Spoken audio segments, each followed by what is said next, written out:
In this video, I will show you how to change the font of the Samsung Mobile.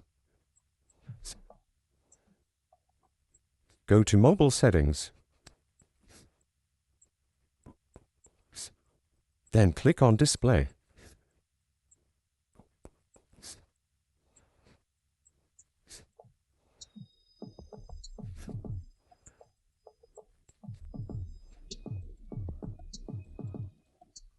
Then click on Font Style. Then click on Download Fonts.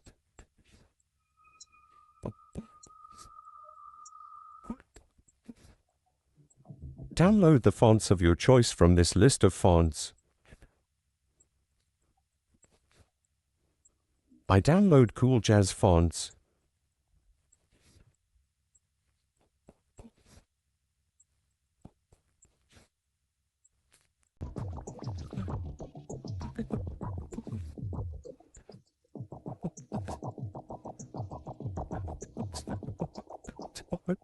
Then I download Galaxy Gameplay Ladin Flip fonts.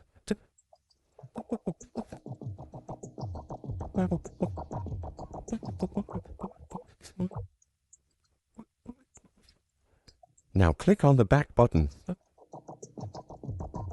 Now you can change the front style of your mobile by selecting these fonts.